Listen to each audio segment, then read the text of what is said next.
Hey, everybody. Welcome to a very exciting Monster Maker interview with Weta Digital Creative Art Director Gino Acevedo.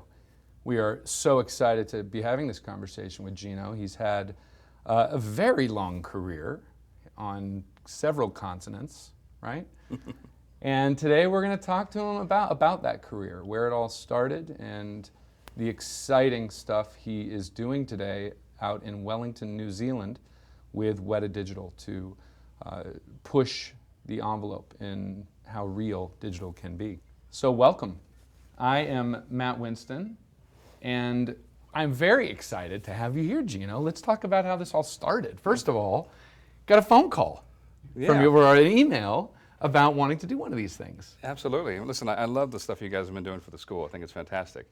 And I've just felt, a little bit left out, so. Well, you do live in New Zealand. So. It is a little bit far away, yeah. But we were coming out here for my niece's wedding, and so I thought I'd give you a call to say, hey, I'm going to be in town. What do you think the possibility is of getting an interview? And everyone on the team was very excited at Stan Winston School when I told them Gino had reached out about being included because, number one, we're huge Weta fans, Weta Workshop and Weta Digital. And also, Gino is not just a New Zealand artist. You started out here. I did. With all of our extended family here in Los Angeles.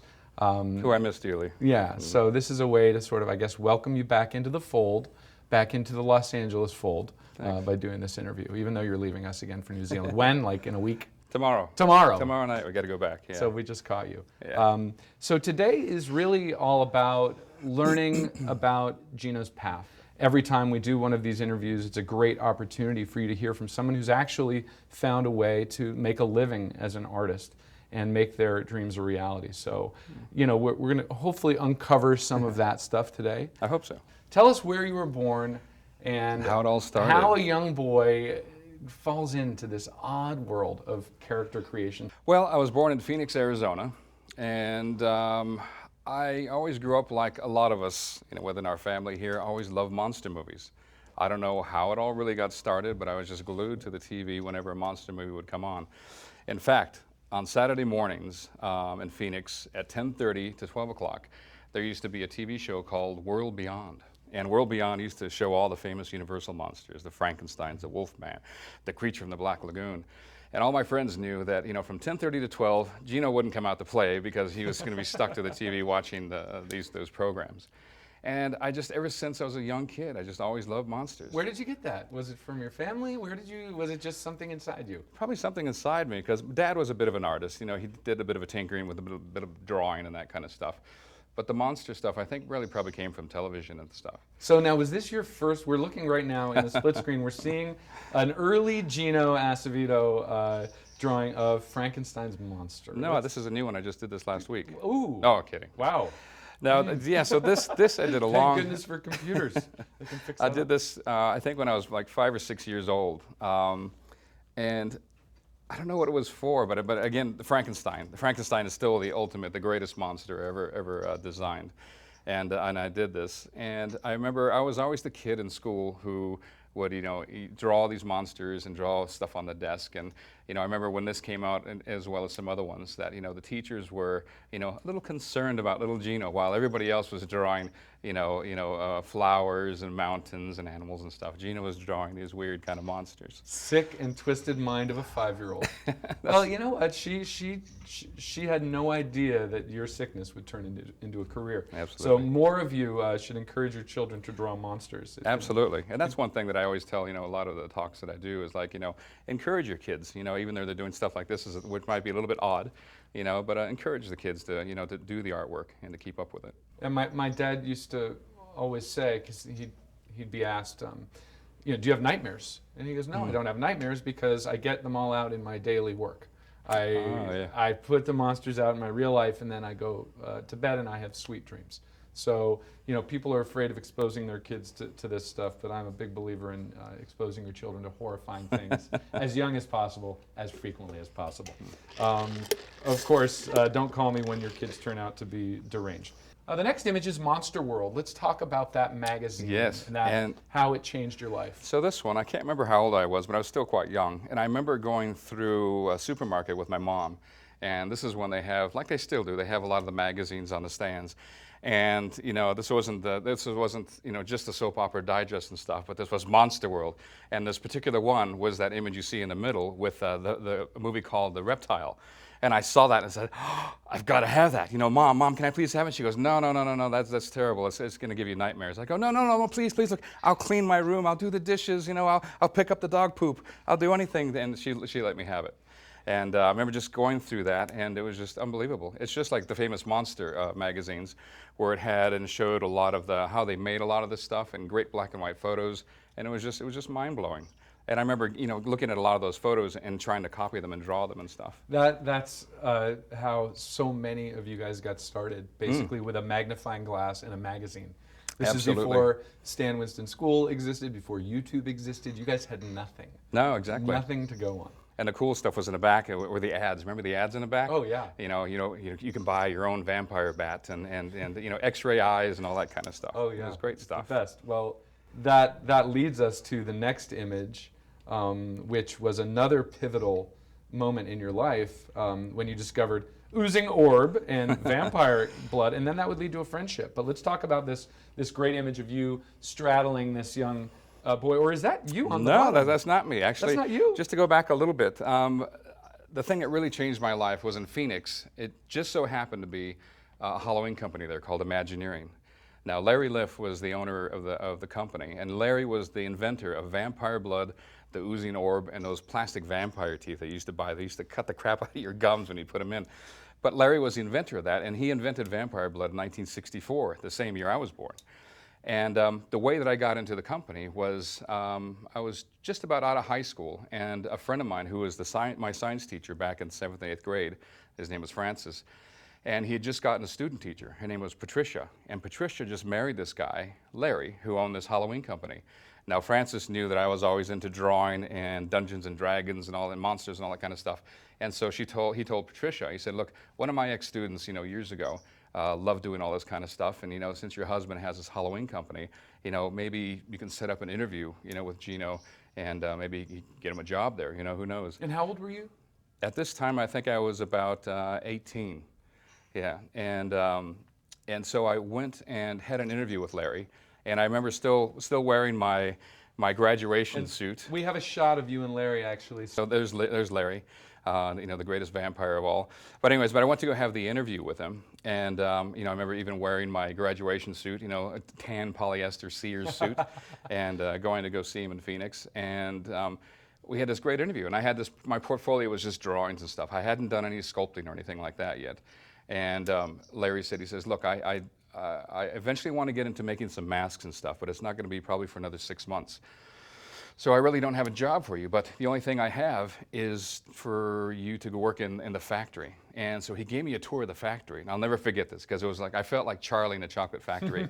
We went through the hallways, and the doors opened up, and it was like, no, and it was the machine over here going, making the vampire blood, another one making the face, and another one doing the oozing orbs, and it was fantastic. It was amazing to see how this stuff was made. And Larry said, you know, I don't think you're going to want to work out there. I says, yes, I do. Yeah. Please. And so for 6 months, I worked on a production line, making all this stuff, vampire blood and all that kind of stuff. Charlie and the vampire teeth factory. That's what it was. What a dream come And true. so after that, you know, Larry went out and checked, and he said, well, I stuck it out for the 6 months. And so Larry thought, well, shit, you know, if he stuck it out for the 6 months, you know, he might be something worthwhile to hang on to. And so then he gave me my own little room. It was in the R&D department, and I was working with a guy there by the name of Dan Clancy, who looked after the R&D stuff. And my own little room, and he gave me some clay and stuff. You know, he had asked me, I think, if I knew how to sculpt and all that. Of course, I said yes, but I didn't. So I just started playing around with it. You know, and unfortunately, we didn't have access to the stuff we have today, you know, the YouTube and on how to do stuff. So I had the old books, you know, the Corson books, Lee Bagan books, and all that kind of stuff, and just read about, you know, how to sculpt stuff. And the other great thing about this company, my great breakthrough, was meeting a gentleman by the name of Barry Coper. And at this time, Barry was a really well-established makeup artist in Los Angeles. And at this time, he was head of makeup at CBS. And so Barry knew Larry. They were really good friends. And Barry would fly down from Los Angeles to Phoenix every year to do makeups for the catalog shoot. And so I met Barry. And Barry, I reminded of Barry when he was a kid. And he kind of took me under his wing. Now, the other great thing is that I grew up loving Planet of the Apes, like we all did, We the, all the did. original one. And what was so iconic about this whole thing is that Barry was actually taught by John Chambers. You know, how weird is that? You know, the chances of that. One degree of separation from the creator of the Planet of the Apes. Absolutely, yeah. And so Barry even introduced me to John. I got to meet him, which was amazing. And so all this kind of tied in together, and you know, Barry gave me a lot of tips on how to sculpt and the tools to use, and I started sculpting my own masks, as you see here. Well, you're going to see a young Gino there trying on some various prosthetic dentures that you created. Yeah, and Barry taught me how to make dentures and stuff, so I went to town making these. And the funny story about this is the image in the middle there, up at the top. I made these dentures, and this is when I first learned about undercuts, because these snapped in really, really good, and they snapped in, I couldn't get them out. And I tried for about 3 hours trying to get these things out, and my gums were bleeding and everything, but I finally got them out. Without breaking them? Without breaking them, yeah. Oh my goodness. Yeah, undercuts are not something you want to do, guys. That's just then you lock up your arm and you never get it out. Well, you survived, and then you see some of the early mask sculpting work you did here as well. That's right. Yeah, we did these masks called character masks, which were just kind of like a half mask, which made it a lot more comfortable and easier for people to wear, so they could eat, talk, and drink. So those became quite popular. And then Barry. I would go out to visit Barry, and Barry was the one who introduced me to, the great Rick Bakers, Dave Miller, your dad, and all these others. And it was just amazing. I'd try to go out there to visit Barry as much as possible, and to see what all these guys were doing. And then you finally, I don't want to jump ahead, but that led to, we're kind of there, your move to Los Angeles, and your first job in a creature effects studio, which was ADI, or Dave Miller's for Nightmare 5. Even before that, but what happened was because I was really happy at Imagineering in Phoenix, and I was always kind of hesitant to move to LA. I was afraid. I said, I'm not going to get enough work. And so Barry kept saying, you got to get out here, you got to get out here. And I said, no, one of these days. And finally something came up at NBC where Barry got me a job working with Bob Scribner, who was head of the makeup at NBC. And it was a Dick Clark show called Friday Night Surprise. And what this was a takeoff from an old 1960s show called Masquerade. That Dad worked on. Oh, did he? The full name of it was Masquerade Party. Wow. Oh, very Dad cool. worked on I didn't know that. Like the late 60s. Yeah. And so Barry explained to me, he said, and Bob explained to me what this show was they would get celebrities, and the celebrities would be made up to look like other celebrities. Yep. But it was an audience participation or something, and they would, through hints and stuff, they would have to guess who they were. Yes. And so we did a little takeoff of that, but what we did is that the celebrities we had were Alan Hale and Bob Denver, the Skipper and Gilligan from Gilligan's Island, and I was a huge fan of that. And it was my first real thing of stardom, of meeting these stars. And Gilligan it was and the Skipper, you yeah. don't get much No. better than that. That's like the top of the Hollywood pyramid. And I'll never forget this because it was Alan who came in first, and he was the nicest guy, big sweetheart. Gave me a big hug. Yeah. But then Bob came in later, and they hadn't seen each other in a while. Okay. And the first thing that Alan said to Bob was, "Little buddy," and I thought, this is too much. This is too much.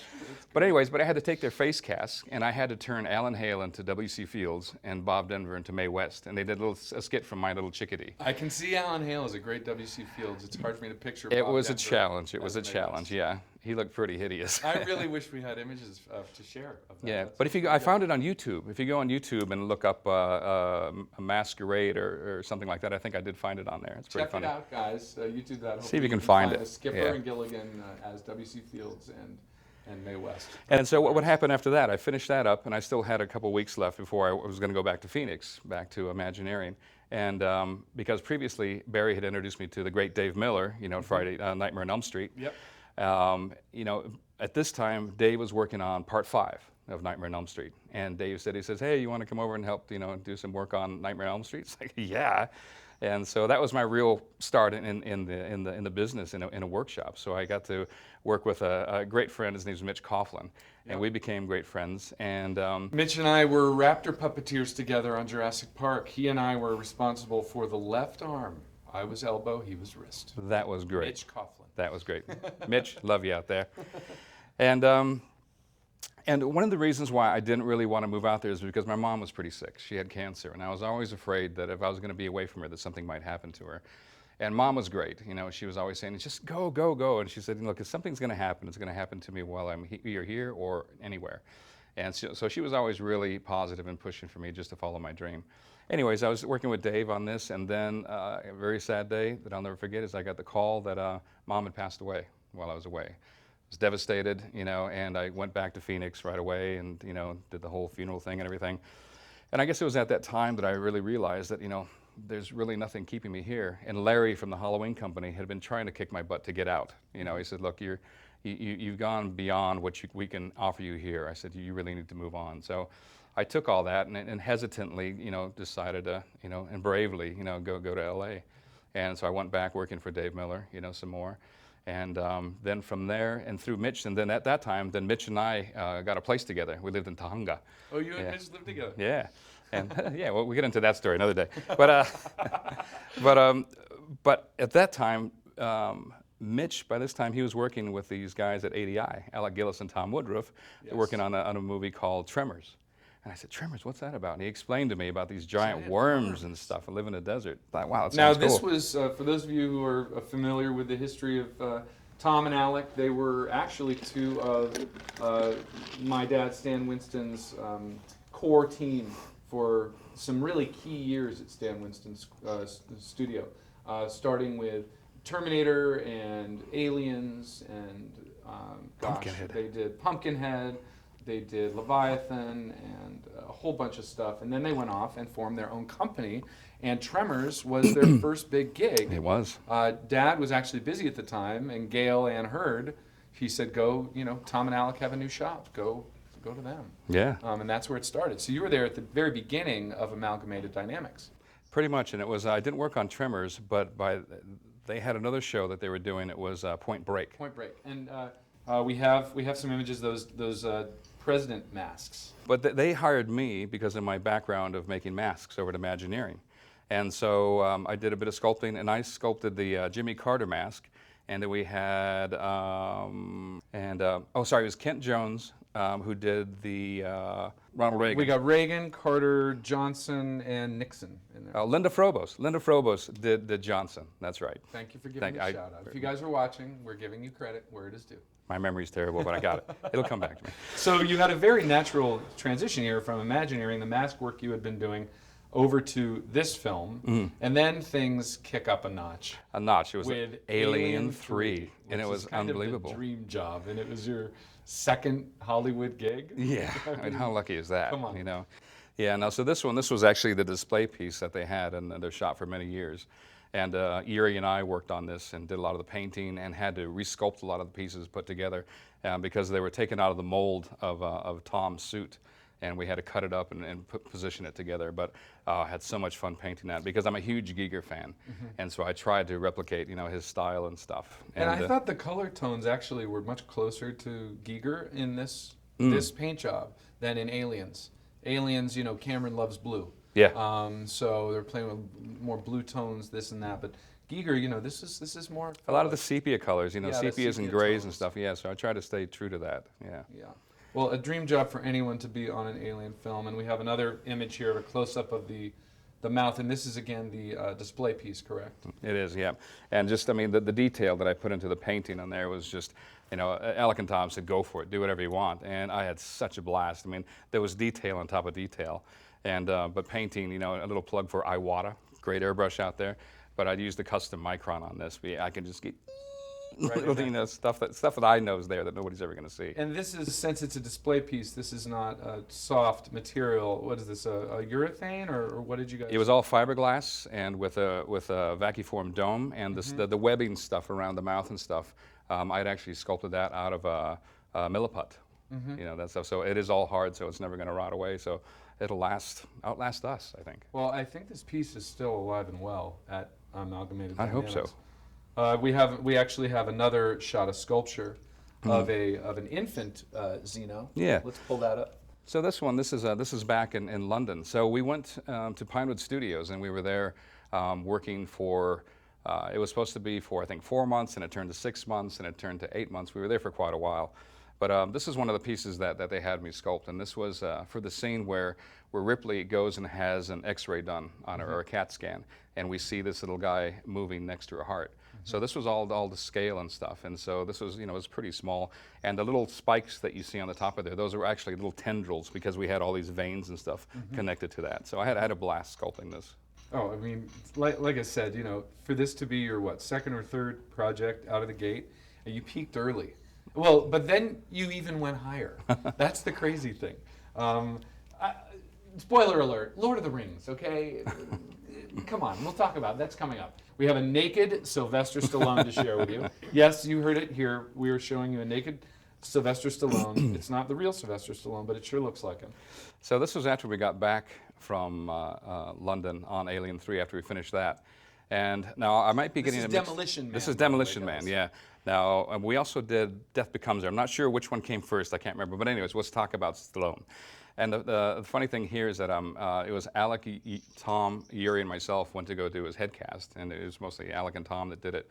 And because he wasn't available to do his full body cast, so they just did his head cast and tried to get him in that kind of position. He might be watching.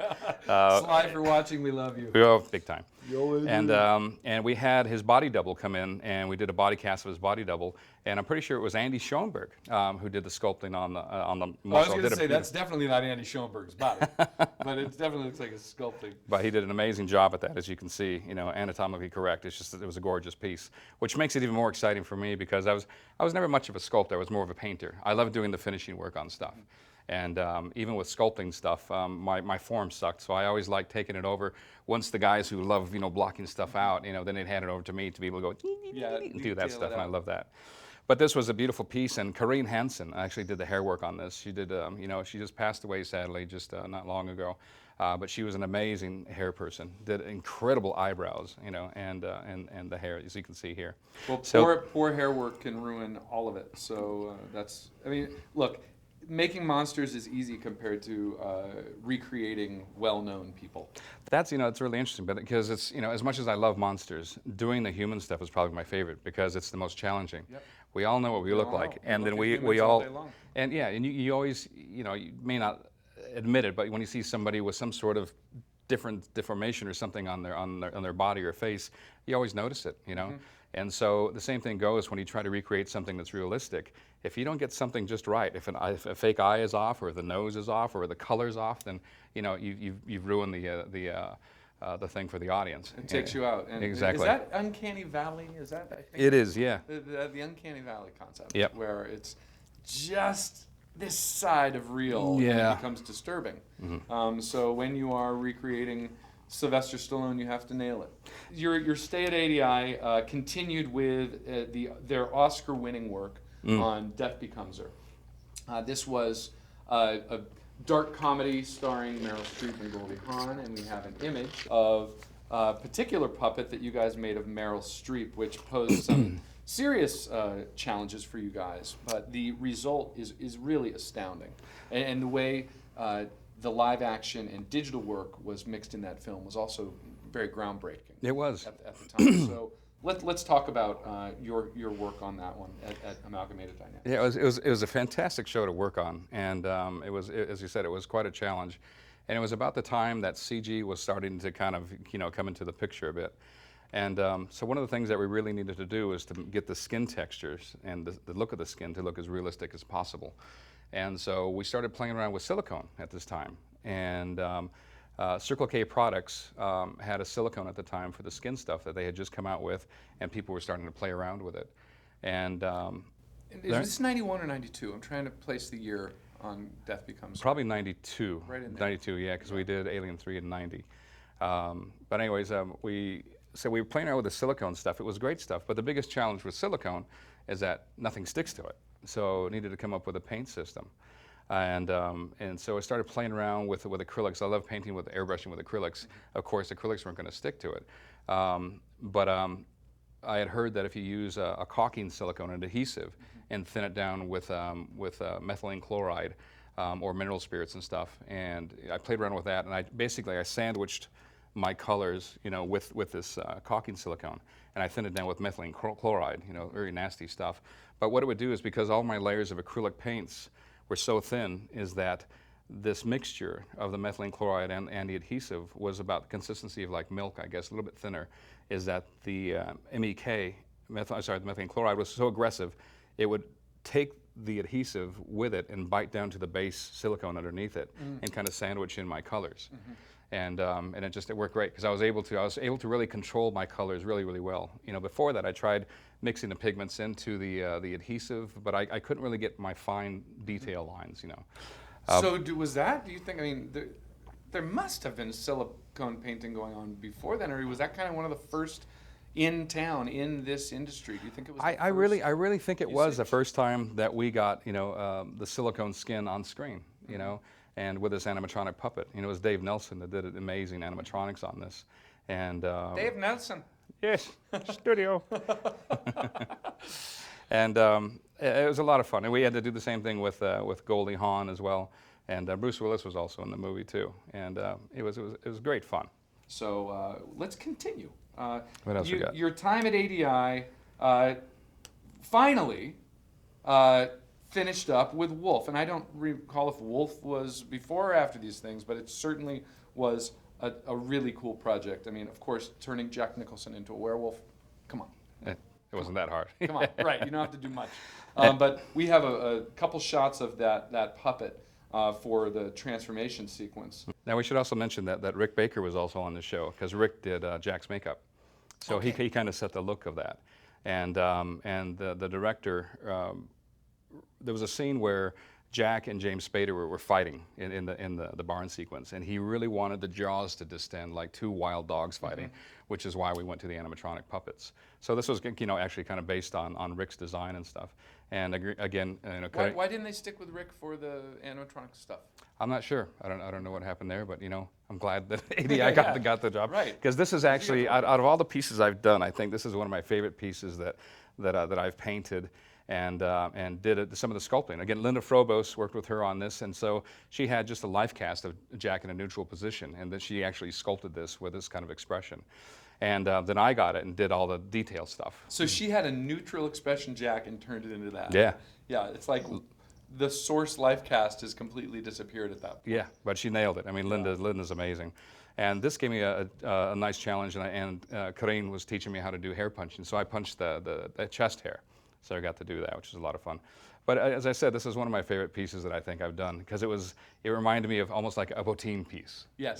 It just has that kind of expression, and it was incredible. And Alec was puppeteering this, and we had a mechanism up in the head that would get it to move around, and another mechanism that would make the jaw open up and really distend.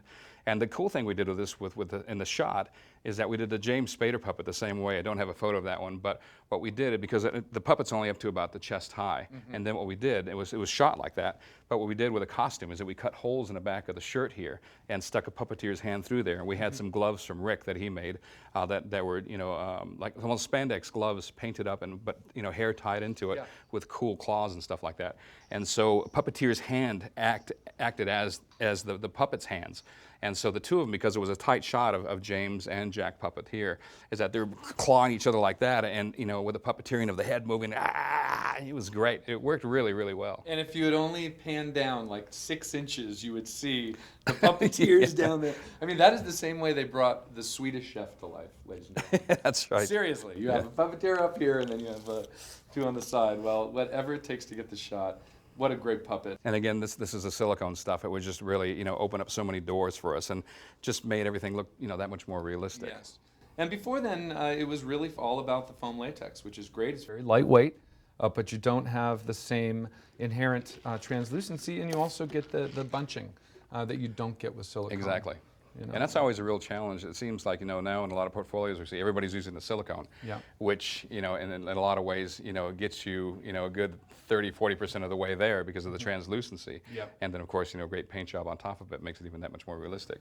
But, something I do with a lot of the talks that I do in a lot of the schools and things is, because I still love foam rubber, just to work with it and stuff. But to have the students really practice on painting something opaque, but to make it look translucent is a real challenge. It is. And it's a lot of fun. It is. And on the flip side, people can ruin silicone by overpainting it. Absolutely. And you get rid of all that translucency. Why'd you even bother? Or underpainting it, and it becomes too waxy looking. It looks like a gummy bear. So it's finding that really fine line of making it work. We have to talk about your time with the legendary Steve Johnson. Steve Johnson. You were there SFX. at XFX during a few projects. Species? Species, yeah. Was it just the one? Just the one, yeah. Okay, yeah. well, let's talk about Species. So I was asked to come on board by my great friend and very talented Norman Cabrera. Love Norman. Cabrera. And Norman, because Norman knew that I loved Giger stuff and everything. And of course, Syl was designed by Giger. Tell us about Syl. So this was a fantastic and a really cool design. Norman Cabrera sculpted the head and I think a lot of the body stuff. I can't remember who else did the sculpting. And Giger, again, very heavily involved in the design of this. Very much so. And the cool thing about this is that a lot of it was vacuformed. And because with a lot of Giger stuff, it's very translucent. You see stuff within stuff. And so I had a blast, painting this. Norman and I did the paint job on this, and it just had an incredible time.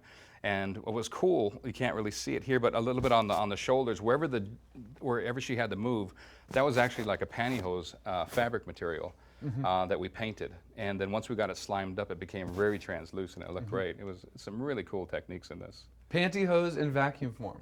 And slime. And slime. Yeah. You leave it to Steve Johnson to use the most non-traditional materials. I mean, that's been one of his hallmarks, and that turned out so beautifully.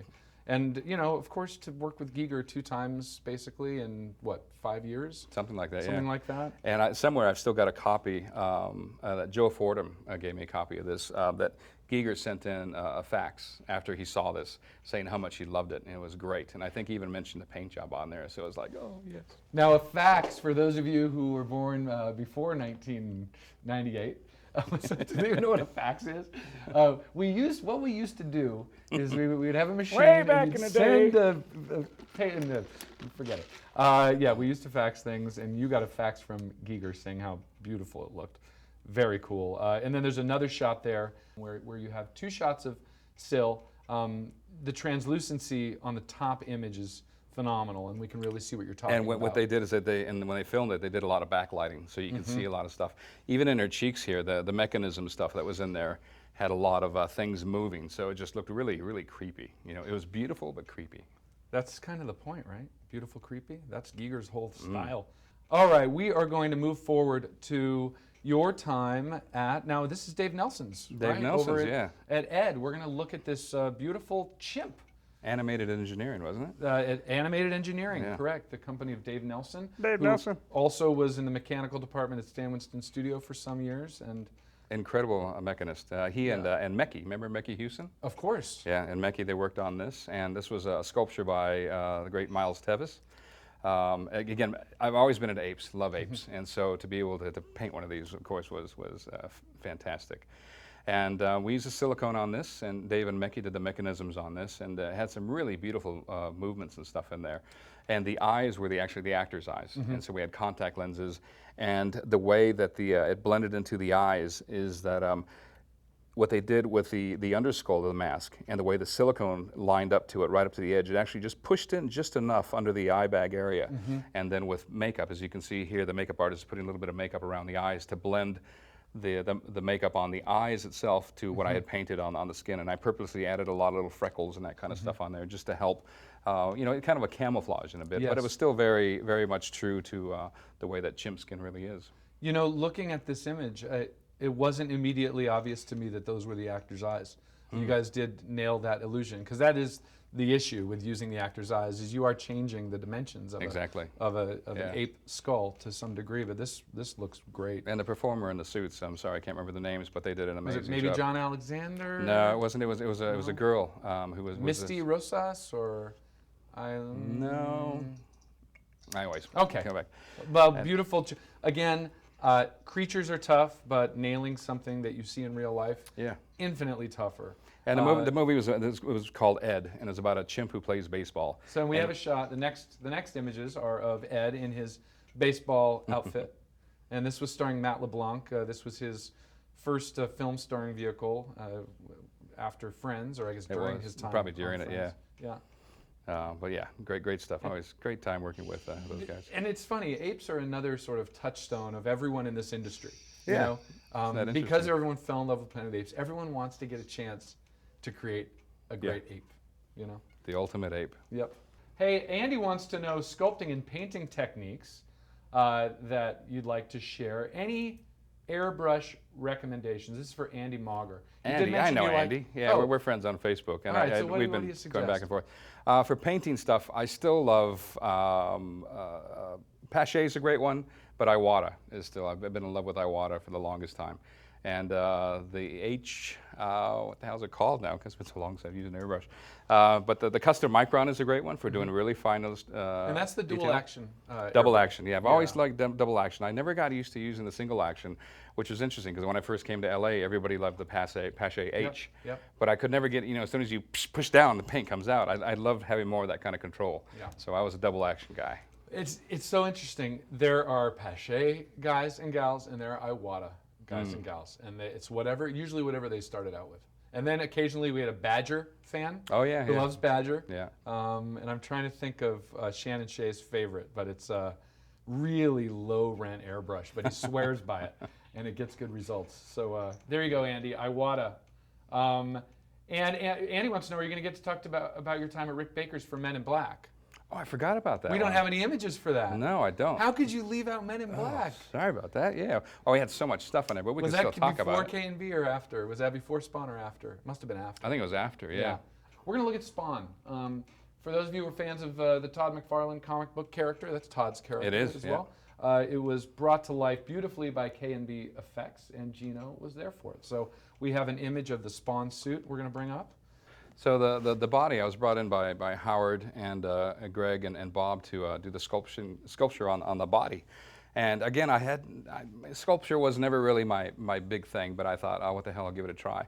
And so I did the sculpting on this with my very good friend Bill Zahn. And we sculpted the body based on a life cast of the actor. And also based on some designs that obviously the K&B did, and that Todd McFarlane. Yes, Todd. That's okay. Todd What's did. his name?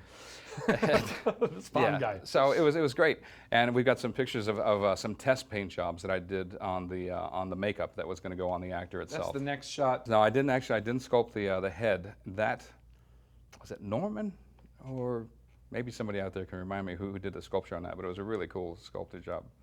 But I did the test paint jobs on that, and then the other image has the finished suit that you see, and all totally painted up and everything. Yeah, that was the first image there where you see him in his. And then the cape was added digitally, correct? It was, yeah. That was a nice combination of real and digital. It was some really cool stuff that happened on that film. Tough character to pull off, but you guys did it. And then you left K&B and you went to work with Patrick Tatopoulos. Yes. Patrick, a Frenchman, very talented. So sexy. Sexy. He's the Fabio of makeup effects. And married to the lovely Mackenzie Westmore. That's right. And now a production designer. I mean, that's really what he's doing. But it started out with creature design and creature creation. And you guys worked together on Independence Day. And we have some cool images of the alien from Independence Day. And let's talk about your work on that. That paint job is mind-blowing. Yeah, so the paint job, I've got to give credit to the great Tom Colleen. So I hired Tom. I first noticed Tom it was at like a fair or something. I saw this guy airbrushing these amazing T-shirts and stuff, and he had some really incredible skills in airbrushing. And he was doing, detailed illustrations, better than I could do. I said, this would be a great guy to have. And he'd always wanted to kind of join the film industry. And so I was able to hire him on Independence Day. And the two of us, cranked out these designs for Patrick. And it was a great show. We had, of course, Patrick. We had Guy Himber was the guy who actually brought me onto the show, which very big thank you to Guy. That's how I got to meet Patrick and the guys. And it was just a fun show to do, and it was all this. The creature was made out of silicone, and so because again the translucency, everybody had the translucency. Gotta have it. I don't care how heavy it is. And poor Jake Garber. Jake Garber did a lot of sculpting on the suit here. Beautiful work, and but Jake had to wear the suit.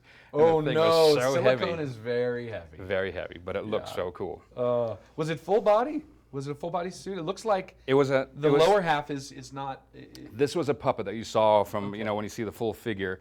It was just kind of a puppet that way. But then the scenes where you see from the waist up, it was Jake in the suit, and then down here he just had leggings, so it looked pretty funny. All right, good. So but that still weighed so much. It was so heavy, and he just he sweated so much. Yeah, I'm trying to think.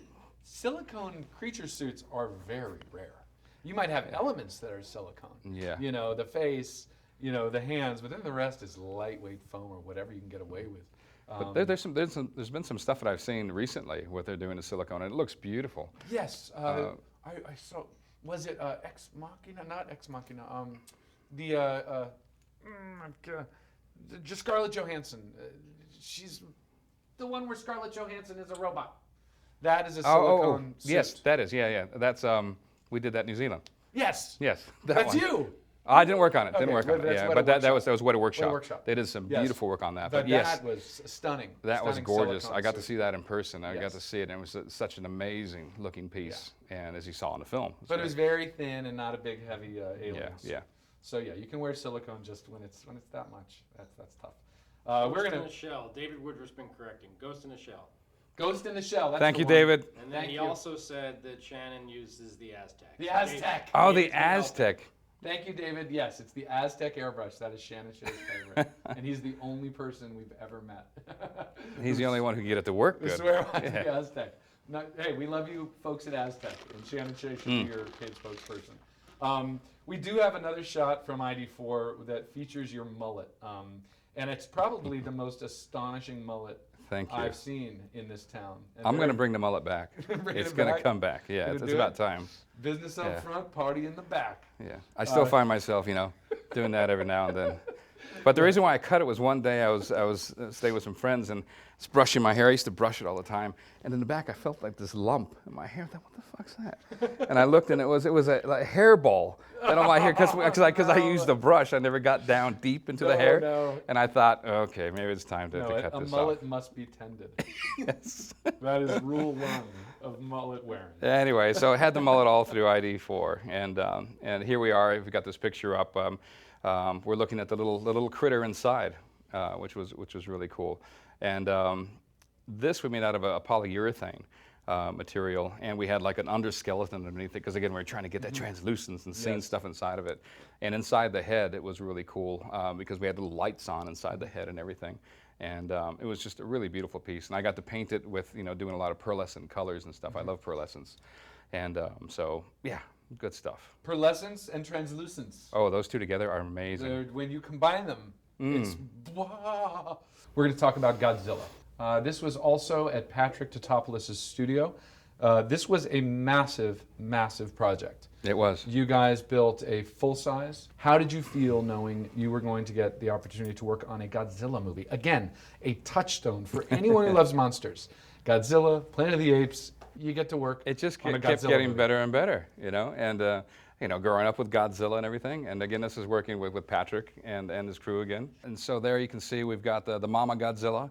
And the cool thing about this is that we did a 1/6 scale Godzilla, which was massive. It was huge. And it was the head, shoulders, arms, and part of the back. And that was all a hydraulic masterpiece of machinery. And again, this is about the time that CG was kind of creeping in. And it's unfortunate, but a lot of our stuff got kind of replaced by the CG stuff. But there was still a lot of our puppet stuff in there. So I guess you could say it was a really good combination of both practical and digital effects. And then you guys had all the babies. Yes, we had the babies. All the babies. And those were guys in suits, and they also did digital ones of that. Yeah. And that was just again really cool stuff. And here down at the very bottom, as you saw, that's just that's the 1/6 scale. It was huge, and I think there's a guy down there sweeping. You can see the scale of it. They got it. Oh, here it is. And I was surprised, just going back to those babies for a second, because Dad, my father, and his team did the Jurassic Park films, and the raptor suit from the first film, they could not get that extension. I mean, those extensions you guys put on those baby Godzillas were great, and you got great movement out of those. I saw some test videos of the suit performers in the baby Godzilla suits with those extensions. And it was incredible, the movement you got out of it. And that was Fred Folger and Guy Hember and their crew that did a lot of the mechanisms and stuff for that. A couple other guys that I can't remember at the moment, but yeah, they were really, really cool. Really good. Yeah, and great movements. They even had like toe movements and stuff like that. It was great. Yeah. So Patrick decided he had to one-up my dad. Jerk. And we love you, Patrick. Yeah. You handsome devil. And the painting on this, I was able to hire a great crew. I had a crew of about 12 artists You know, and I had just about everybody on there. Even Gabe Bartelis came, and even the great Steve Wang. Steve Wang. Yeah. I wasn't sure if The he could legendary. I wasn't sure if he could paint, so I had to teach him a few things. Yeah, right. He's Steve's the lost amazing. cause. Steve's my hero. I think Steve's a lot of people's hero. Oh, He's certainly absolutely. my hero too. We are going to ask a few questions. Dennis wants to know about your personal working relationship with any directors of the films that you have worked on, from Zemeckis, Nichols, Peter Jackson. What was it like? I mean, obviously you are somewhat sheltered from the director. Usually the supervisor of the shop is the one who's interfacing. But what has your experience been on set with some of the directors that were mentioned? Well, some of them, like Mike Nichols, bless his heart. He's passed away a few years ago, but he was an amazing director, and of course had a huge career. But Mike was just one of the biggest sweethearts. We spoke about Gino's time in Hollywood in part 1, and part 2 we're going to follow Gino to Wellington, New Zealand, where he developed a deep and ongoing relationship with Weta Workshop, and then transitioned over to Weta Digital. And we're going to pick up with some Lord of the Rings stuff. Our first Lord of the Rings image is Gimli the Dwarf. Is that what we're seeing? Gimli. Let's talk about, well, first of all, this is legendary actor, Sala from Indiana Jones. Talk to us about transforming him into Gimli, and his name is John Rhys Davies. John Rhys Davies. He's not a dwarf. He's what, 6 he's foot? my size. Big Yeah, guy. Let's talk about your work on Gimli. Gimli. Indy, why does the floor move?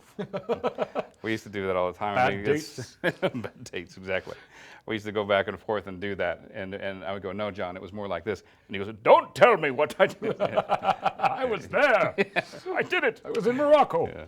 So he played Gimli the Dwarf, and this is a fair amount of prosthetics it took to transform John into that character. And it was Dominique Till, a great friend of mine and a very talented makeup artist who married another great friend, Randy Cook. And she lives out here now in Los Angeles. And so Dominique and I were tasked to do, besides many makeups, but this is one of the main ones that we did together, was transforming John into Gimli. We must have put him into that makeup probably close to 90 times. Oh my goodness. It was insane. And he hated every minute of it. Oh, he did. And he made it very clear. Yes. Why did he sign on? Did he not know what prosthetics were all said, about? did you read your contract? Yeah. It's like, you're covered. Because in this, it's like, the only thing that's John in this are his eyes and his lower lip. Yeah. Everything else is a prosthetic. And tremendous hair work. By the way, we're talking about Gino's transition to New Zealand when he began to work on Lord of the Rings with Richard Taylor and Weta Workshop. So talk about the hair work on this, because it's tremendous. And again, Dominique Till is not only a great prosthetics makeup artist, but an amazing hair person. I hate hair. I suck at hair, And to watch Rick and these guys do amazing hair work and stuff, and I tried, it's like, I said, you know what, there's other people who do this. And have the patience for it and the eye for it. Yeah. But this is all Dominique's work here on all the hair work and stuff. And we would apply the makeup just to try to get it done quicker. Is that I would do his right side and Dominique would do his left side, and we would glue the piece down, and then I would pre-paint the pieces. Now, an interesting thing about these pieces is in the very beginning. Also, I should credit Jamie Bez-Wark back at Weta Workshop, who did the amazing sculpting on this piece. And originally it was going to be out of foam, because this is way before the days of silicone prosthetics like we have now. And so we tried it with foam. And again, with foam, it's such a tricky thing. It's great to work with. It's nice and easy, but the coloration and depending on how you're going to shoot it. And we had done some tests with the foam stuff, which looked great in the studio. But once we got it outside in broad daylight, it just looked like a totally opaque went dead mask. on Yeah, it did. Yeah. And so, the studio sent back some notes, when they saw some of the test footage, and they were a little bit concerned. And Peter came back to us and told us, what can we do to make this look more realistic, more flesh-like? And so the next thing we thought about was gelatin. So we did it out of gelatin, but gelatin's a great thing. For every success story, there's 50 disasters, because gelatin is so sensitive to heat and moisture and that kind of stuff. So that wasn't going to work. And so we had to come up with our own kind of silicone way to do this. And what we did is that, because I liked working with the 1068 at this time for making puppets and things like that, that it was two brothers at Weta Workshop, Ben and Luke Hawker, amazing artists, sculptors and just about anything. we were trying to figure out a way on how we could get this silicone to make it into an appliance that would stick. Because again, with silicone, nothing sticks to it. Yep. You know, 355 and all that stuff that we had back then, it would stick for a few minutes and then it would just peel off. So we needed to find some sort of a barrier to put on the back of the silicone. And I think it was Ben Hawker who came up with an idea that we needed to do like a mechanical bond between the two. So what we did is that on the core of the thing, we would stipple latex onto the core, okay? And while that was still wet, we had a flocking gun that had cotton flocking in it, and we flocked it while it was still wet. And, excuse me, so you can imagine that this core just looked like this fluffy bunny, you know, with just very short little fibers of cotton. And once we had that down, then we would put the silicone mold around it. And because it was silicone sticks to silicone, so you have to release it. So with Vaseline, we would release the inside of the mold with a really thin layer of Vaseline, put the whole thing together, and then we would inject in a tinted 1068 silicone into it. Now what this did is that it gave us, you know, a beautiful surface for me to paint on, but on the inside what it would do is that the silicone bonded to the cotton flocking. And so when we demolded the whole thing, we had this beautiful piece of the beautiful silicone on the surface, but on the backside it was latex. Great. And with latex, anything, you glue anything with latex. Great. And so we had this amazing piece. The only problem was we weren't able to get great blending edges. Okay, so we needed to figure out something different for that. So what we did is that we actually made blenders out of gelatin. And so we made a lower eye So back. gelatin got to play It did, after all. Yeah, it did. So we brought it back. You know, if you use it in little pieces, it's okay. And the gelatin with Prozaid, we would glue that on top of the appliance to hide that blending edge. And it was a lower eye bag and an upper eye bag around here. And all this that was down here, Dominique would punch in a beard line here. And also punch in some beautiful eyebrows and a bit of a hairline up here. Now, the wig and lace pieces would go up underneath all this punch stuff, and the punch stuff would lay it down on top of it, you know, to help blend it. And so it worked out beautiful. And what I did with the silicone pieces is I did my old technique of painting it with the acrylic paints and then seal it with, you know, with a methylene chloride and stuff. But in this case, I didn't use methylene chloride because I wasn't sure about the sensitivity of the skin. So I ended up using the material they have out there called Fuelite, which is like a mineral spirits kind of thing. And but I would seal the paint job with it. And what we found, which is a huge bonus to us, is that when we remove the piece at the end of the day, we could actually reuse it again next day, which was great because they had these beautiful punched eyebrows. And all exactly, which takes a huge amount of time. And then the only thing we would have to replace were the gelatin eye bags and stuff. And so we got to reuse these pieces up to 4 or 5 times, which was huge time consuming. Because, you know, we had 7 out of the 9 leads were wearing some sort of prosthetic. You know, Hobbit's wearing obviously feet and ears, and plus we had all sorts of other characters, orcs and all that kind of stuff happening too.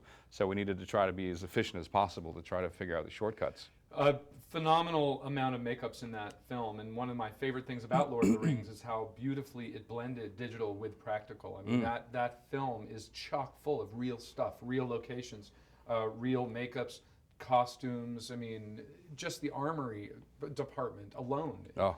Incredible. We have so many more Lord of the Rings images. We got to start sharing them. Let's show this brilliant makeup test. There is something, I don't know if any of you guys have seen this, of Gollum. Gollum was initially conceived as potentially an actor in makeup. That was a talk in the very beginning, but So then let's talk about this test. So this was actually used in the film, not just a test. And so there's a scene when he goes into the cave, and that's when he starts to transform a bit into Gollum, Smeagol into Gollum. And this was a stage here, and the prosthetic is being worn, of course, by Andy Serkis. And what they did for the film here is that they actually digitally enlarged his eyes, and they did a morph that would morph into the digital Gollum. And so it was really cool because it was a great blend of practical and digital, and it worked really, really well. Now, in this image we're seeing, are the eyes, they have been enlarged digitally? They have a little bit here, yes. And they actually, it's very subtle, and they actually get a little bit bigger as he morphs into the digital character of Gollum. It was a very smooth, really beautiful transformation. And again, this was using the silicone for the face. We actually have shots. The next, the next image. Yeah, and so this was actually beautifully sculpted by Mike Asquith over at What a Workshop. And I painted it all. And again, because I said we couldn't really get great blending edges, that on this piece again, we would do the same thing as that we put, just like with Gimli, we put the gelatin eye bags on here to hide any sort of blending edges. That's the secret, guys. Gelatin eye bags. It seems like that's It really works the great. trick. Mm. You And the know? other thing that we used gelatin for were ear tips for Arwen and Liv Tyler, and also for the noses. Christopher Lee and Gandalf had gelatin noses. Yep. Because we didn't have silicone back then. Otherwise, we would have used silicone. You know, but well, when you're not doing a full head, no, it's gelatin's great. great. It's great for little that. bits and bobs. There was one disaster that we had because Legolas had gelatin ear tips, and we would always seal them if it was going to be a raining scene or something like that. And remember, we were in Helm's Deep one time, and you know. Did you hear what he just said? I remember we were in Helm's Deep sometime. I'm so jealous. I can't even. It was an express to you. incredible set. I mean, it was real. It was there. You know, and nowadays it would be a bit of a green screen here and there, but this was all real stuff that they built into the side. Yes, of an it was a actual quarry. It was quarry. quarry, It was real, and we were there, and it was Helm's Deep was hell because they were night shoots, and they had it raining a lot of the times, and it was fun, but it was hard work. Yeah. But anyways, one time, so one of the Uruk-hai came up to Orlando and says, dude, there's something wrong with your ear. And of course, Orlando couldn't see, so he went back to the makeup tent, and the makeup artist looked at it. And I think she had forgotten to put the sealer on there, and it was raining, and his ear was just all melted and everything. It was like the devil's rain. Right. It looked like that. And so we had to quickly change it out and that kind of stuff. But we actually had really good results with the gelatin because the temperament there was pretty good. You know, I would never use it in Arizona or anything like that, but it was cool stuff. Use every trick in the bag. That is really the job description of a makeup effects artist. You guys are professional problem solvers. And we had to, because it's like, you know, and a lot of the stuff was, unfortunately, we didn't have a lot of the materials that we had today, so we had to really come up with a lot of new stuff. And we'll talk about the orcs. I mean, there were so many orcs. So many Big orcs. orcs, little orcs, Uruk-hai, the standard orcs. Yes. And he's wondering how you hid the teeth. They're real teeth. Well, they're wearing prosthetic dentures. Dentures, yeah, Right. yeah. And you know, again, I wish we would have known about the technique of doing the vacuform that we use today, so which low is great. profile, yeah. But we had to use the old stuff. We had Flexacryl, and basically it was just we tried to keep the dentures as small as possible, so it didn't feel like there's big stuff in their mouth. But going back to for the prosthetics and stuff, because there were so many different orcs and so many different looks, Richard and the team came up with some great ideas. Of sculpting different pieces so that we can mix and match. And what I mean by that is, like, they would have the foreheads, a nose, and the jowl pieces and chins separate. So they could sculpt it all in one to have one look. But from that, so we would have, you know, maybe a dozen different orcs of that, but we could mix and match. So we could take this forehead, mix it with the nose of this one and the chin of that one. So we had lots of different appliances and stuff to get different looks. Then, of course, with the paint jobs, you know, we give it a lot of different looks, and with piercings and with the hair and everything like that. So They were such great. I mean, especially your Uruk-hai were just big brutes. Yeah. But the expressiveness of your standard orcs, those nasty little, slimy little guys. and just the makeups just worked so well. And look, I love The Hobbit, and the orcs in The Hobbit were excellent, but I preferred the orcs from The Lord of the Rings. There, I'll say it. Yeah, there you go. So let's move on forward. We are going to get to your transition to Weta Digital, but first, let's talk about 30 Days of Night. This is one of the most original spins on the vampire genre, for those of you who have not seen 30 Days of Night. And again, another Weta Workshop project. The challenge with this is that the director, David, he had this new kind of look that he wanted for the vampires. It's like he wanted their skin to be almost like ice-like in a way, and so we used a lot of pearlescence and stuff on the skin.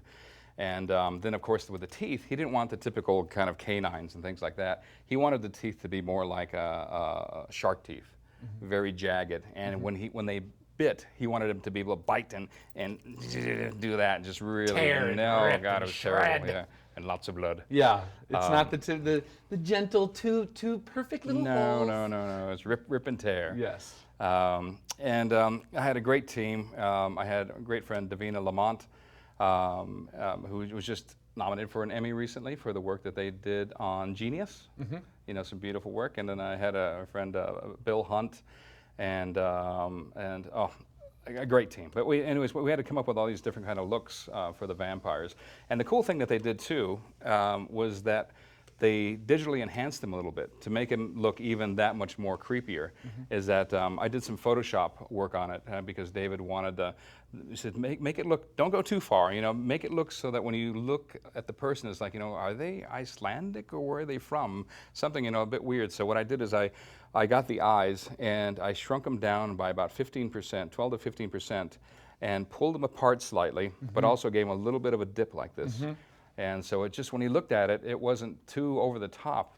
And this was, when you get to that image, these are some beautiful contact lenses that my friend Christina Surratt hand painted.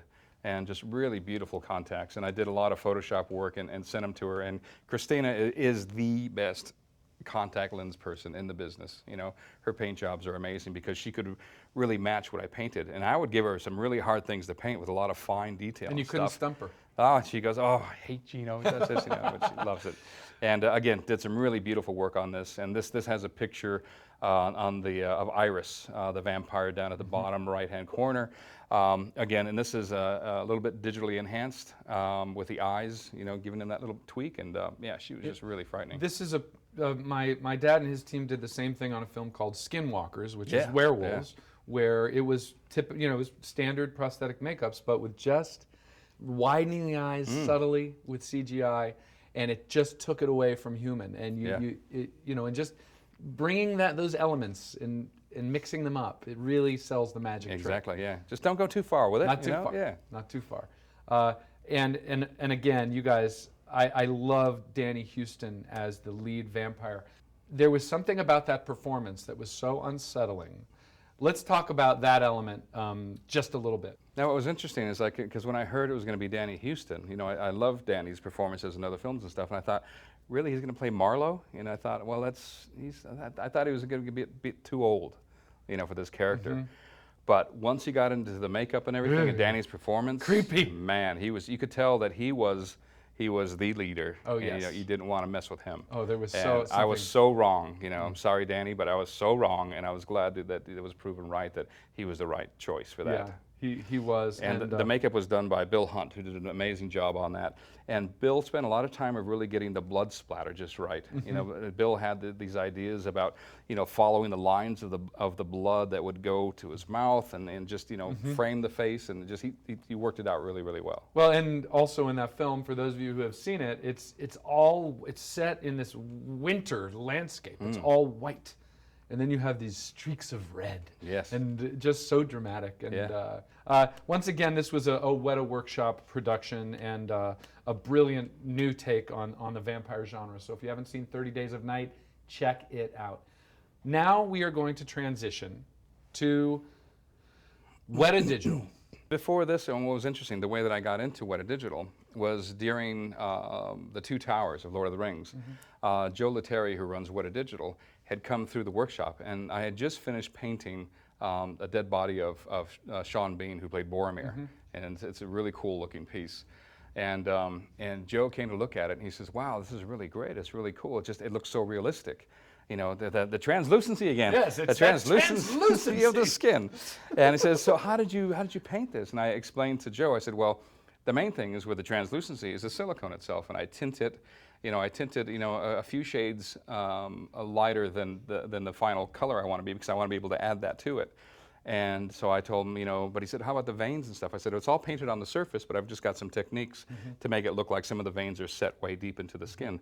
And maybe I can do that in one of your classes someday." There you go. Hey, if you'd like to see a vein painting lesson with Gino, let us know in the comments. Oh, there's other guys out there who do it better than me now. But anyways, so Joe said, "Well, you know, the bust that I painted of Gollum, because I painted a few little mini ones that Peter finally bought off on for the color." He says the texture artists are having a hard time trying to get that kind of look, and with the detail and the translucency and the veins and stuff. He said, "How would you like to learn some texture painting?" And I said, "Well, does that involve a computer?" He says, "Yes." And I said, "No." Not so much. No. So I told Joe, I said, "Look, thank you, but I struggle with my email." The brain just doesn't work that way. And he says, look, what we'll do is, because Weta Workshop and Weta Digital are literally back-to-back, buildings-wise, at this time. And I said, well, think about this. I said, you don't have to come to us. I said, we'll set up a computer in your office, and we'll have a texture artist come over and, teach you the basics. And then maybe in trade, what you can do is that you can show him how you practically airbrush stuff. And it's like, oh, and Richard's there. He says, go on, mate, try it. And it's like, oh, okay. So I tried it. So they set up a computer with me and stuff, and I had a texture artist there. His name is Sergey Neshupov, Russian. No speaker so good English. And I'm going, great. I have this guy who doesn't speak very good English. He's going to teach me this very technical stuff. And so on the computer, I had a digital model of Gollum's head. And he said, okay, push this, and then I can move it around. I thought, well, this is pretty cool. And I had my palette where I could make all my colors and stuff, and I could save everything. And I thought, okay. And I said, just teach me the basics. I don't want to know all this technical stuff. And from what I understood is that when I paint it, and paint it to make it look translucent, and then these guys called the shaders would do their magic to make the skin look either translucent or dry or whatever. And then another department would do the hair, another department would do the eyes and things like that. And so I took it on and I painted it, just pretending that it was just like a latex mask.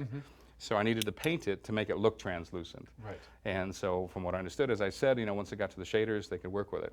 And so it was Sergey and I that painted Gollum together.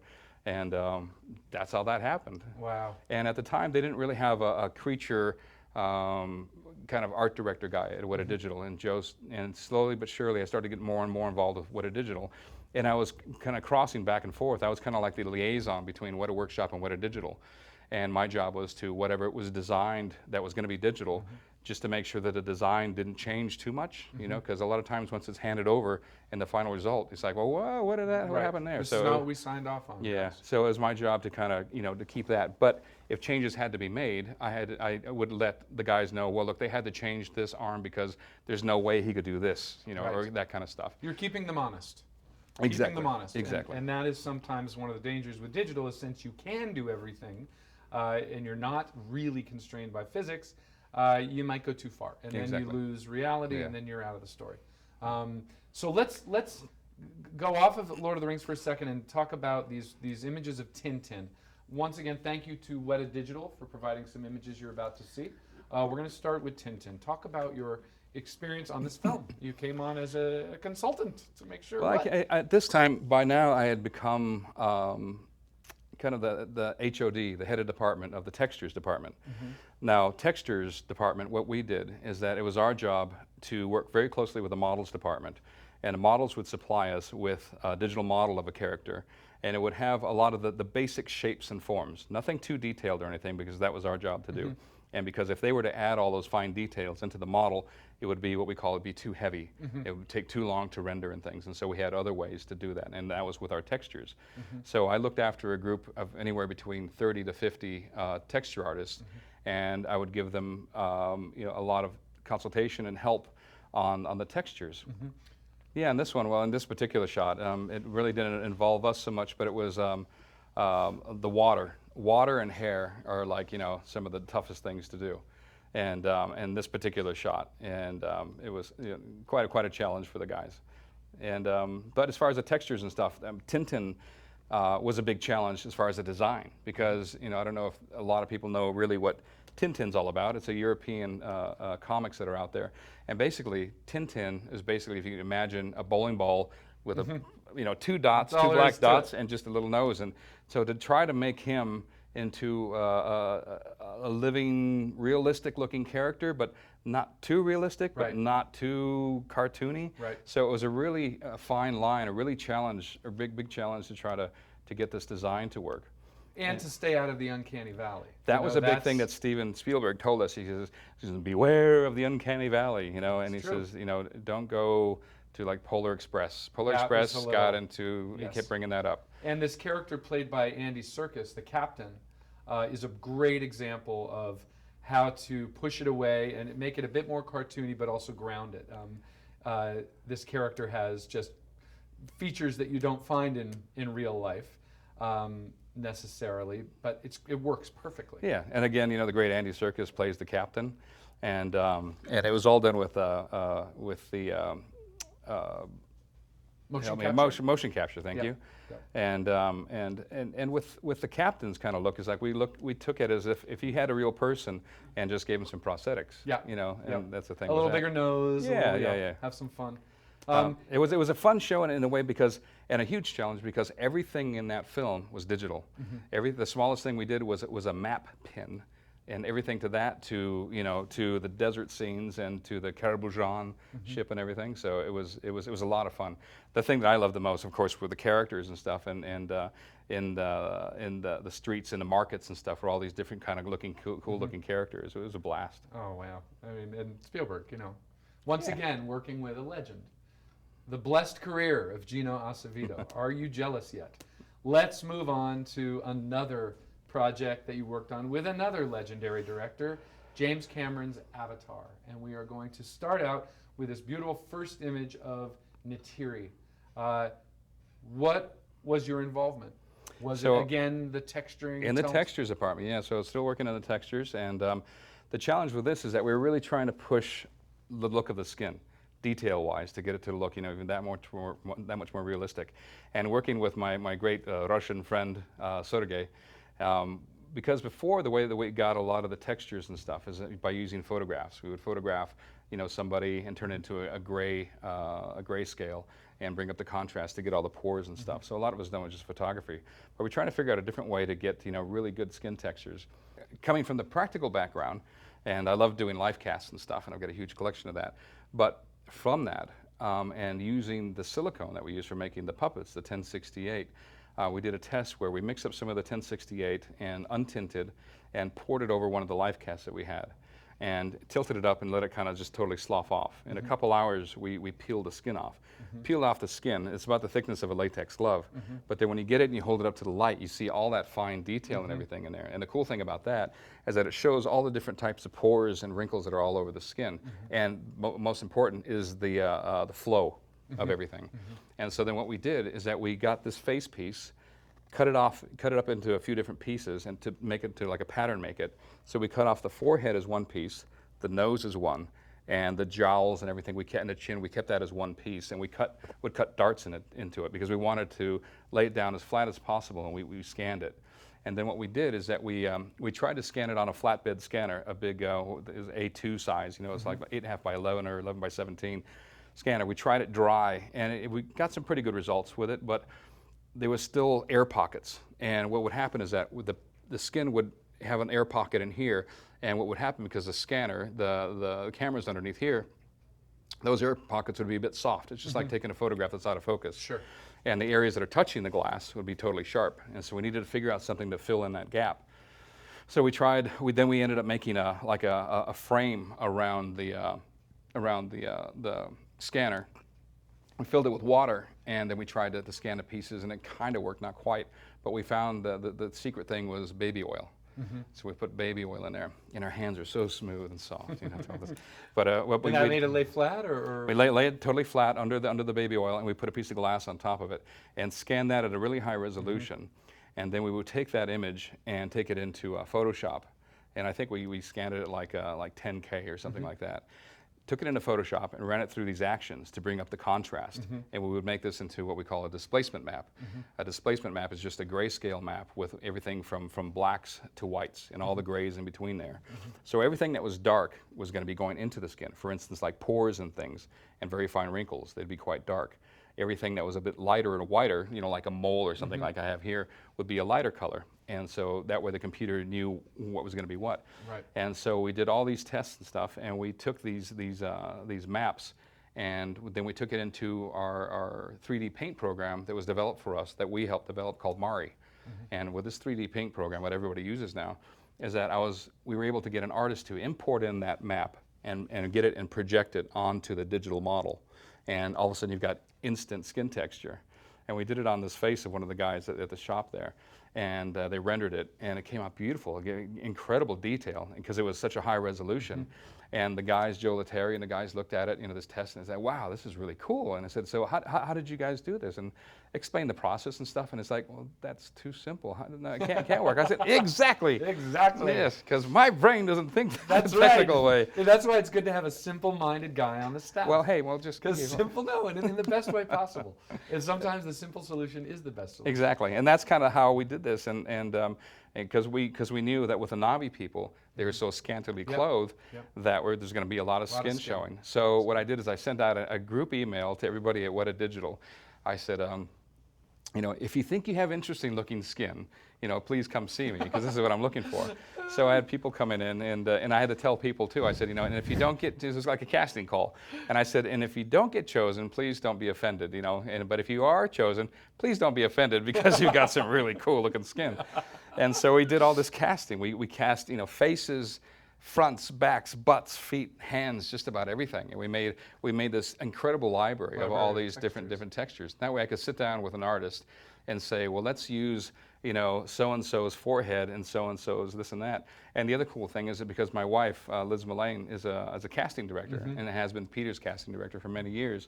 And I went through her agent's books and found these interesting looking people, and paid them their rate for the day, had them come in, we photographed them so that we can get great color detail, but then also life cast them. They're mostly faces and some hands and stuff too. So again, we had this incredible library of all these skin textures, and I call these things skin scans. Yes. And we're still using those, but now there's other companies that have developed other kind of techniques using scanning stuff. But I still think that with our technique of doing it the way we were doing it, is that we're getting a little bit more detail, I think, because I'm physically pushing material into your skin to get those pores. Whereas with scanning with the laser, it's a light thing, but it's still getting some amazing results. Yes. But anyways, we came up with that for Jim for Avatar. Well, what I love about this, and Stan Winston's studio was involved in Avatar as well, creating some great reference figures and working on the look of the lead characters to a degree. But what people don't realize about Avatar and many films that really nail digital is how many practical techniques are being utilized to make sure that digital looks great. Yeah. And this is the perfect example. This using life casting to get the perfect skin texture. Yeah. If the goal is to really mimic real life, lean on real life as much as you possibly can. Absolutely. Because recreating it is nearly impossible. And obviously all kinds of wonderful textures on the creatures, and that is going to move us on to a more recent film, because it's been almost 10 years since Avatar came out. Although we got 4 sequels on the way, you're going to be very busy. Let's talk about War for the Planet of the Apes. This is an amazing progression in technique from the first film to the most recent film, and we have some beautiful images from Planet of the Apes. If you could talk to us about some of the advances you guys have been making at Weta Digital to make this possible. This work is remarkable. It's an amazing amount of work, done by, of course, some incredibly talented artists all at Weta Digital. So this is Maurice the orangutan in Nova. And I just want to mention that back when we did the very first Planet of the Apes, it was going to be a huge challenge. But one of the great things that I had to bring to the table was, because of my love of apes, I had a huge collection of images and things like that. But also is that I had a lot of hand and feet casts, and even some face casts of actual real chimps. I had a friend out here in Los Angeles who raised and took care of chimps and orangutans. And whenever they would have to be knocked out for a teeth, check, or just for checkups and stuff, Bob would let me know, and I'd come over with my goop of stuff and cast their hands and feet and stuff. And that's why I had this great collection of all this stuff. And plus, working with my friend David Cronin here at Bone Clones, again, I was able to access some great reference. And so I brought that kind of stuff to the table, and with the hands and feet, we were able to do skin scans from that. And so for you look at the skin textures on the hands and feet of the apes, it's extrapolated from the real stuff.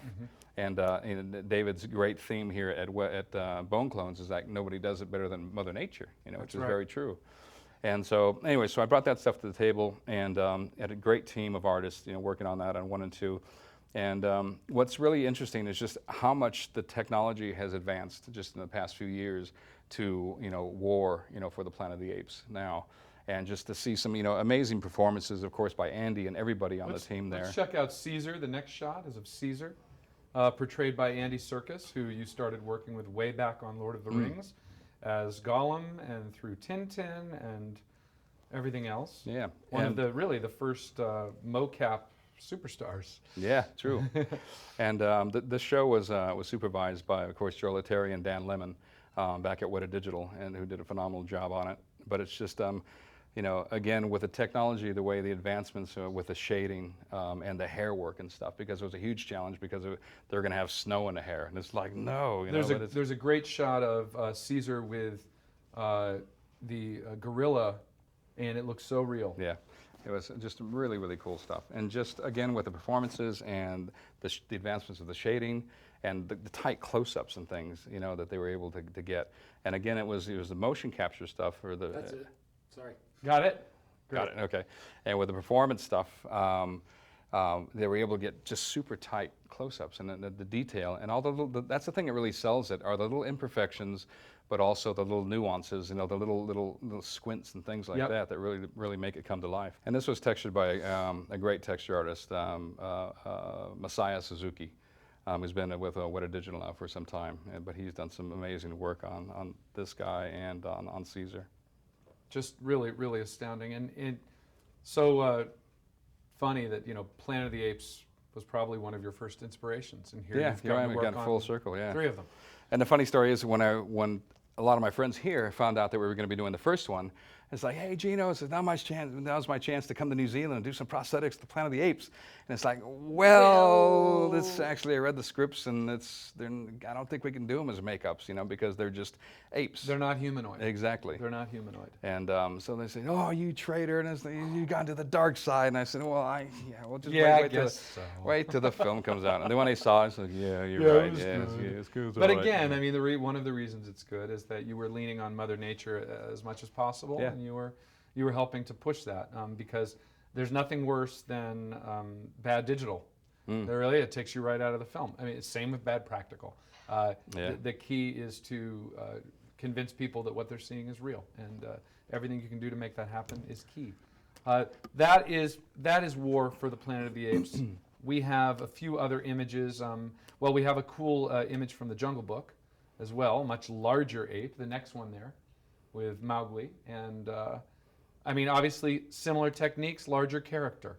Exactly, yeah. And a lot of very, very similar techniques and stuff. Just different designs, and on King Louis. Yeah. And then finally, our final shot for this slideshow is a few of the apes on horseback. Talk to us about that, blending the horses, and I guess your motion capture performers were on the horses. They were on that, and that was a challenge because, of course, the proportions of a human being compared to a chimp is very different in all sorts of different aspects, but especially the legs. Our legs are much longer than a chimp's. And so a lot of credit has to go to the to other departments where they had to actually paint out, the actor's legs and replace it digitally. It was quite a challenge, but it's, because the horses are real. It takes a village to break new ground, and we are here at Stan Winston School are huge fans of all the work coming out of Weta Digital, and thank you to the folks at Weta Digital, specifically Dave. Right? Dave Gouget. Thank you, Dave. Gouget for facilitating us sharing some of these images with our viewers. And that sort of ends our slideshow. We are going to get to questions now because there's some few ones, and we're going to sort of go back in time a little bit. Here's one from Dennis Lansfiskalen, and this is like quick round, lightning round for questions. What is the most impressive makeup / animatronics in-camera effect you've seen on a film that you weren't a part of making? Your favorite makeup effects, animatronic, prosthetic character. God, there's so many. The first thing that comes to mind is the stuff that Bottin has done. Rob Bottin. Yes, Rob Bottin, amazing The Thing, guy. Legend, Howling, The Fog. I mean, The Thing alone. The Thing alone, I have to say, would be my number. Okay. My top 3 favorite practical effect. I love the stuff with Schwarzenegger when they go go to Mars. Yes, Total Recall. Total Recall. Yes. Yeah. But that stuff, I've always loved the human stuff that Rob has done. Yes. you know, because it's like it's so real, Yeah. but you know, it can't be. The work he did in Seven Yes, is absolutely. stunning. And Yeah, so I'd have to say Total Recall is definitely some of my favorite stuff, but there's so many. Quato Yeah. in his stomach. But when they land and when they, you know, they're trying they're gasping for air and their eyes are it's so great. Rob Bottin, for those of you who are Rob Bottin fans, I mean, he is really the I don't know, the missing mystery man. Where is he? From this industry? Rob, Gosh, where are Rob, you? If you're watching, come out of retirement, or at least come out of hiding and say hello to us. We are all huge fans of yours, and we miss you. Here we go, another one from Dennis Lansfiskalen. How hands-on was Cameron with your contribution to Avatar? The dude has a rep of being totally involved with every detail of his films. No. Not at all. He's so hands-off. Are you kidding? James Cameron. Give me that. Let me just do it. Yeah. He can draw better than you. Yeah. He can shoot better than you. He's a scientist. You can't yeah. pull anything over him. No. He knows everything. So well prepared. This is his life. He eats it. He breathes it. You know, and there are some directors who are great delegators. Steven Spielberg comes to mind. Mm-hmm. He's got the grand vision, but Jim, he likes to put his stamp on everything. And Absolutely, it works. That's fantastic. I mean, you know, the proof is in the pudding. Yeah, The proof is on the screen. It works. Yeah. It works. So the answer to that is yes, he was definitely very much involved with everything. Alexandre Poncet, how are you, from France, our good friend? I'm interested in the design of Tintin. Were you, Gino, aware of the original comic book before the film? He says it looks believable with performance capture, but would it look a little bit cartoony with live action? It was interesting because I mean, if you were to do it live action with prosthetics and stuff, I don't think you could really get the same kind of result. I think you needed to. That's why we kind of stayed and aired a little bit closer to the comic side, is more caricature-y, and yeah, but it was definitely a real challenge. And I really wasn't that aware of the original comics when I thought they were talking about Tintin, Rin Tin Tin, the dog, right. bloody Americans, right? But yeah, so I remember that the time that Pete Jackson came over to Weta Workshop and we had a meeting with Richard Taylor and all the designers and stuff, and Peter was going to announce the new project that we were going to be working on, and it was Tintin. And everybody's like, yeah. Like, I'm what? like, Don't say that. We have French people watching. This is like a national hero. oh, I know, but and so and Peter says, well, I'm sure all of you know about Tintin, and I put my hand up, and Peter goes, oh, Gino, and he handed me the stack of the comics. He goes, here, read these, do it. Tonight. Every single one. Yeah, and so I read them all, and it Bone was up on great. the adventures of Tintin. Yes. So I know everything about Tintin now. Every single thing. Alexandre has another question for you about Men in Black. Did you work at all on the big Edgar bug that was built but not filmed? He saw it over at Rick's shop.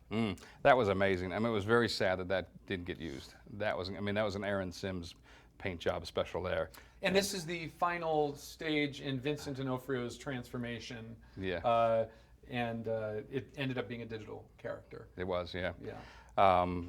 But no, I didn't work on that one, actually. I worked on, as I said, Mr. Gentle and some of the alien guys that Aaron had sculpted. And I also worked on the character, I think it was Mikey. Oh, the other thing I did paint, too, was the fake head of, remember the Mexican guy with the head on the stick? So I did that. So I painted that. But the guy, I believe it was Mikey, that was the alien. I did some work on that with Aaron, just following his lead on that. So that was a lot of fun.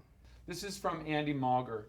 Andy wants to know, what do you think John Chambers would feel about this new series of the Planet of the Apes, where we've taken a completely digital approach? That's interesting, Andy. I can kind of compare that to, I think, the way that when Jurassic Park came out, when Ray Harryhausen, I was in the cinema at a screening that I was invited to, and Ray Harryhausen was in the cinema watching the Jurassic Park, and he was just blown away by it. He said, these things they're real. It was amazing. I think John would feel the same way. I think it'd be complex by the whole process of everything, of course, but again, I think he would be blown away by how realistic they were. Yeah. All right, so we think John would be a fan. That's what we think. I'm with you. I think you would appreciate it. Yeah. I think good work can be appreciated. All right, this is from a huge fan of yours, Dimitar Dimitrov from Stan Winston School. He says, Gino, how do you feel about being one of the best painters in the entire makeup and creature effects biz, along the same lines as Steve Wang, Jordi Ushell, just to name a few? How does it feel to be a legend, Gino? Oh, that's very sweet. I don't consider myself like that because there's some amazing painters out there. You know, of course, Steve being on the top of the list, and of course Jordu. You know, and then you've got Rich Mayberry now who's over at KMB. Rich, big old redneck boy. Oh yeah. Love him. And there's so many more out there, and it's just I'm very pleased, that I feel like I've kind of inspired, some of the artists. It makes me feel very old, but it's still it's a great feeling, and I want to continue doing this, and I also want to continue, and I'll never stop learning, and I think that's one of the things that I do when I do my talks, as well as I can tell the kids. I said, keep practicing, because I promise you'll never get too good. That's right. Yeah. That's right. And as soon as you've mastered everything that there is out there to master, something new will be developed, and you'll become a student all over again. Exactly. And I always thought in the back of my mind that always kept me going is that there's always going to be somebody better than you. That's right. There's some kid working in a garage right now who's doing it's amazing stuff, but he just hasn't been discovered yet. That's right. Yeah. And now you say garage because you've been living in. I knew you were going to say that. You've been living in New Zealand Garage. for almost 20 years. You say garage. All But right, us right. Americans say garage. Garage workshop. This is going to wrap up our long overdue interview with Gino Acevedo. And one more thing, yes, can I say real quick spit about it out. bone clones? Yeah, We didn't we're talk gonna. about- That's what I was gonna just go right into it. Okay, Just fantastic. gonna go right into it. And once again, thank you. And you can say something about these folks. We want to thank our hosts, David and Gita Cronin here at Bone Clones. They specialize in osteological reproductions, and Gino is dear, dear friends with these folks, and we helped them back in the beginning with their mold making process. Thank you all for joining us. This has been a treat for us at Stan Winston School to interview Gino, and I hope it's been a treat for you to share been your fantastic. story.